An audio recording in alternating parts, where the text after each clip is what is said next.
এই মুহূৰ্তত মোৰ লগত সংযুক্ত হৈছে মাজুলী জিলাৰ প্ৰাক্তন সাধাৰণ সম্পাদক আৰু কেন্দ্ৰীয় সমিতিৰ বৰ্তমানৰ সাংস্কৃতিক সম্পাদক বিতুপন শৰ্মা। দাদা, মই আপোনাৰ কাষলৈ আহিছোঁ। কালিৰ দিনটোত মাজুলীৰ আপোনালোকে দ্বিতীয়বাৰৰ বাবে অধিৱেশন অনুষ্ঠিত কৰিছিল আৰু এটা মাৰপিটৰ দৰে ঘটনা সংঘটিত হৈছিল। কি ক'ব আৰু কেনেকৈ গোটেই ঘটনাটো সংঘটিত হ'ল?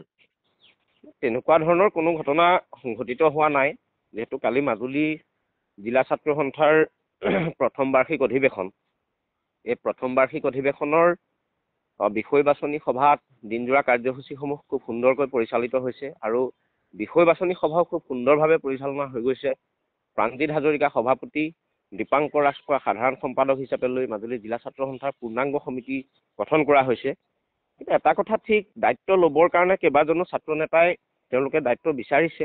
সাধাৰণ সম্পাদকৰ দৰে দায়িত্ব ল'বৰ কাৰণে সকলো আগবাঢ়ি আহিছে আৰু সকলো যোগ্য। তাত কোনো ধৰণৰ দায়িত্ব দিব নোৱাৰা বা তেনেকুৱা ধৰণৰ কোনো ধৰণৰ ছাত্ৰ নেতা নাই।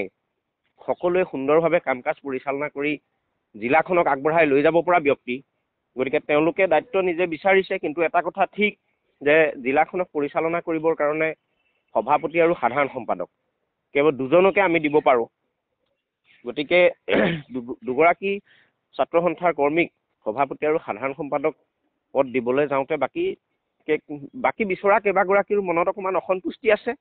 তেওঁলোকে সেই কথাখিনি আমাক অৱগত কৰিছে আৰু আমিও বুজি পাইছোঁ। আমি তেখেতসকলক এটা কথা আমি কৈছোঁ যে আহি থাকিবলগীয়া দিনসমূহত সুন্দৰভাৱে জিলা ছাত্ৰ সন্থাখন আগুৱাই লৈ যাবৰ কাৰণে তেওঁলোকে কাম কাজবিলাক পৰিচালনা কৰি যাওক আৰু সকলোৱে সভাপতি সম্পাদকৰ দৰে থাকি তেওঁলোকে জিলা ছাত্ৰ সন্থাখনক আগবঢ়াই লৈ যাওক। তাৰ কাৰণে আমি সকলোকে আহ্বান জনাইছোঁ। নাই, সেইটোতো সকলোৱে সেইটোৱে আশা কৰে। কিন্তু আমি যিটো দৃশ্যাংশ এই মুহূৰ্তত সামাজিক মাধ্যমতে হওক বা সংবাদ মাধ্যমত সম্প্ৰচাৰিত হৈছে, তাত আপুনিও হয়তো স্পষ্টভাৱে দেখিছে যে কেইগৰাকীমান আছু নেতা, হয়তো এই মুহূৰ্তত সেইগৰাকী কোন এই মুহূৰ্তত আমি ধৰিব পৰা নাই, কেইগৰাকীমান আছু নেতাই কিন্তু আপোনালোকৰ যিগৰাকী প্ৰাক্তন সভাপতি অজিত হাজৰিকা হওক বা কেন্দ্ৰীয় কাৰ্যনিৰ্বাহক সদস্য পবিত্ৰ গোস্বামীয়ে হওক, তেওঁলোকক চোচা লৈছিল।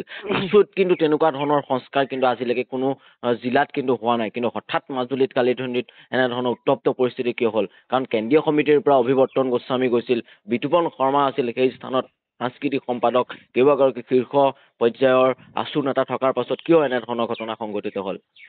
তেনেধৰণৰ বিশেষ কোনো ধৰণৰ পৰিস্থিতি হোৱা নাই আৰু যিসকল ছাত্ৰ নেতাই দায়িত্ব বিচাৰিছিল তেওঁলোকক আমি ভালদৰে কথাখিনি বুজাই দিয়া হৈছে যে আমি মাত্ৰ দুজনকেই দিব পাৰোঁ আৰু গোটেইখিনি প্ৰতিনিধি সভাত আলোচনাৰ মাজেৰে আমি গোটেই কামখিনি কৰা হৈছে। কাৰণ কোনেও একপক্ষীয়ভাৱে কাকো দায়িত্বভাৰ অৰ্পণ কৰা হোৱা নাই। গতিকে কালি সৰ্বোচ্চ সদন প্ৰতিনিধি সভা অনুষ্ঠিত হৈছে। সেই প্ৰতিনিধি সভাৰ মাজুলীৰ সমগ্ৰ আঞ্চলিক ছাত্ৰ সন্থাসমূহৰ সভাপতি, সাধাৰণ সম্পাদক আৰু কাৰ্যনিৰ্বাহকৰ বিষয়ববীয়াসকল আছে, বিভিন্ন দৰ্শক প্ৰতিনিধিসকল আছে। এই প্ৰতিনিধি সভাৰ সৰ্বসন্মতিক্ৰমে কেন্দ্ৰীয় পৰ্যবেক্ষক আহিছে। গতিকে সকলোৰে আলোচনা মৰ্মেহে আমি দায়িত্বভাৰ অৰ্পণ কৰা হৈছে। প্ৰাণজিৎ হাজৰিকাক সভাপতি আৰু দীপাংকৰ ৰাজখোৱাক সাধাৰণ সম্পাদক আমি সকলোৰে আলোচনা মৰ্মে দিয়া হৈছে। গতিকে তাৰপিছত কেইবাজনো ছাত্ৰ নেতাই দায়িত্ব বিচাৰিছিল যদিও তেওঁলোকে যিহেতু দায়িত্ব পোৱা নাই, সেইকাৰণে মনত অলপ অসন্তুষ্ট আছে, তেওঁলোকৰ মনতো দুখ আছে। গতিকে তেওঁলোকক আমি কৈছোঁ যে ভৱিষ্যতৰ দিনত ছাত্ৰ সন্থাৰ কামখিনি তেওঁলোকে আগবঢ়াই লৈ যাওক আৰু পৰৱৰ্তী সময়ত এই ছাত্ৰ সন্থাৰ কামখিনি সুন্দৰভাৱে আগবঢ়াই লৈ গ'লে নিশ্চিতভাৱে আহি থাকিবলগীয়া দিনসমূহত তেওঁলোকেই সদৌ মাজুলী জিলা ছাত্ৰ সন্থাৰ নেতৃত্ব লৈ জিলাখনক তেওঁলোকে আগুৱাই লৈ যাব। মোৰ শেষৰটো প্ৰশ্ন বিতুপন শৰ্মা ডাঙৰীয়া, যিসকল ছাত্ৰ নেতাৰ ওপৰত কিবা ব্যৱস্থা লোৱা বা তেনেকুৱা ধৰণৰ কিবা পৰিকল্পনা কৰিছে নেকি আপোনালোকে? ছাত্ৰ সন্থা হ'ল সংবিধানৰ মতে চলা এটা সংগঠন। গতিকে কোনোবাই যদি ছাত্ৰ সন্থাক কেতিয়াবা কিবা ধৰণৰ অসাংবিধানিক কাম কাজত লিপ্ত হয় তেতিয়াহ'লে তেওঁলোকৰ ওপৰত ব্যৱস্থা গ্ৰহণ হয়। কিন্তু এটা কথা ঠিক, ভৱিষ্যতৰ দিনত আমি আশা কৰিছোঁ এইসকল যিসকলে মনত দুখ পাই গৈছে বা তেওঁলোকৰ দায়িত্বভাৰ নপোৱাৰ কাৰণে মনত বেদনা আছে, তেওঁলোককো আমি কথাখিনি ভালদৰে বুজাই কোৱা হৈছে যে আহি থাকিবলগীয়া দিনসমূহত জিলা ছাত্ৰ সন্থাৰ নেতৃত্ব তেওঁলোকৰ ওপৰতেই পৰিব। গতিকে তেওঁলোকে সুন্দৰভাৱে জিলাখনত কাম কাজ কৰি জিলাখনৰ সৰ্বাংগীন উন্নয়নৰ ক্ষেত্ৰত তেওঁলোকে আগুৱাই লৈ যাওক আৰু আমি আশা ৰাখিম ভৱিষ্যতে এইসকলে নেতৃত্ব লৈ মাজুলী জিলা ছাত্ৰ সন্থাটিক অধিক গতিশীল কৰিব বুলি আমি আশাবাদী। কালিৰ দিনটোত আপুনি ক'ব বিচাৰিছে কালিৰ দিনটোত কোনো ধৰণৰ অপ্ৰীতিকৰ পৰিস্থিতি হোৱা নাই? তেনেধৰণৰ অপ্ৰীতিকৰ পৰিস্থিতি হোৱা নাই। মনত ক্ষোভ আছে, দুখ আছে, সেই ক্ষোভখিনি বা দুখখিনি আমাৰ আগত প্ৰকাশ কৰিছে আৰু আমিও বুজি পাইছোঁ। আৰু আমি ক্ষোভখিনি বহিঃপ্ৰকাশ হৈছে নেকি? তেওঁলোকে আমাক কথাখিনি কৈছে যে ইমান দিন সংগঠনটোত তেওঁলোকে কাম কৰিছে, গতিকে তেওঁলোকৰ দায়িত্ব এটা পাবৰ কাৰণে তেওঁলোকে আশা কৰে। হয় গতিকে হয় সেই কথাখিনি আমাক অৱগত কৰিছে আৰু আমিও বুজি পাইছোঁ আৰু তেওঁলোকৰ কথাখিনি।